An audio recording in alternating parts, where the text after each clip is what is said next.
91X. All right, we're backstage at Coachella. You've been here how many times now? Is this for you guys? Is this our fourth time? Yeah, I think once a record. Once a record. Yeah. Is it getting easier or harder? Because the first show was phenomenal. You remember the first show? Yeah.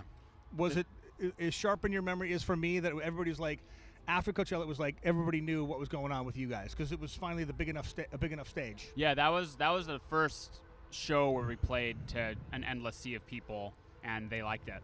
Yes. Like, oh, I see. And it was sunset in the desert, and it was, yeah, that one's A pretty amazing show. Yeah. And then the other times, it just seems now you have to get bigger, and now obviously Sunday night headline has got to be much pressure? Not a ton of pressure. Certainly more effort. Well, in some ways. After that first show, then we loaded up our van. We carried all our gear back and wrapped it in saran wrap and threw it into the van. But are there more members now, less members than before? I mean, it's the same core. It's the same folks. We have a couple extra percussionists on stage and a couple extra horn players, but it's pretty similar crew up there. That's good. Do you find it interesting that there are now bands out there that are kind of, I don't want to say emulating you guys, but realizing that you actually have to have more instruments than just one guy on there pushing notes on a keyboard to get like a real sound? I think it's exciting that there's a performative aspect to popular music now, that there is, people realize it's exciting to play stuff live. I mean, there's great pre-programmed music out there, but there's something to be said for playing everything note by note. I saw the Polyphonic Spree here probably 2 to 3 years before you guys came out and did the stuff. Yeah. They were the closest thing to that whole kind of performance stuff.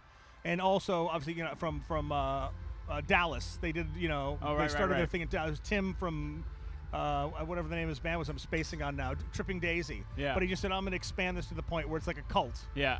And then you guys came along and did it in a completely different way, but it's still, you just feel like you're part of a movement. Yeah. Was this a conscious thing where you just said, we got to do it this way, otherwise what's the point?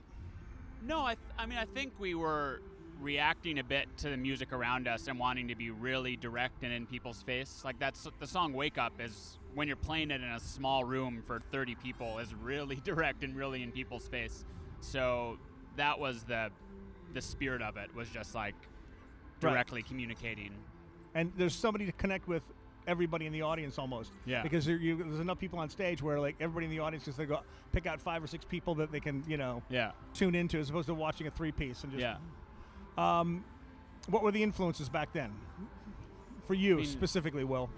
A lot of New Order, a lot of Motown, a lot of Radiohead, a lot of Bjork. Because the new album's definitely got a few very New Order-ish riffs in it. Yeah. Not necessarily Bizarre Love Triangle-ish, but that era. Yeah. Was that like a conscious, like, let's come up with a melodic? Yeah. Because you've done it before, but not that kind of beat, if you will. Yeah, I mean, we've been teasing at that idea for a long time. Power Out and Haiti and Sprawl 2, and we've been teasing that kind of music, but we definitely went for it a little more directly this time. I mean, it's very different from New Order. There's a lot more. Yes. Well, there's a lot more going on. Yeah. There's instruments. Yeah. More in orchestration. What can we expect in the future? Because obviously this album's going to go forever. It seems like you'll be touring on this for another 2 years at least. We'll be done by the end of this year. That's what you're thinking. I'm pretty sure. But what happened on the first album? What the first album was done? How long did it take before you were finally done with the first album? Well, we were touring that before. We were kind of touring that for a year before it came out, also. So that was every tour has been about a year and a half. Right. And we've kind of been making records in about a 3-year cycle. Every record seems to be 3 years after the last one, no matter what we do. It's crazy because back in the day, the Zeppelins of the world would do an album a year. Yeah. I can't imagine anybody nowadays even attempting that and doing the touring schedule that they did too. Yeah. All right, perfect. Thank you very much for talking to us. Anything you want to bring up? Anything for the people of San Diego that you want to talk about? No, I'm excited to be in your city and eat a delicious fish taco. Okay. Really? Seriously? I'll take you to one of the best fish tacos on the planet. Excellent. I'll take the whole band there. Oh. Do you ever watch the Bobby Flay thing where Bobby Flay does the throwdown? Yeah. This guy beat Bobby Flay. Oh, snap. Yeah. Well, and it's seriously, I'll have to talk to some people, but I'll make it happen. We'll just get the whole band in there. Excellent. Sounds Best good. fish tacos on the planet. We'll get that stuff done. Will, thank you very much. Thank you. All right. 91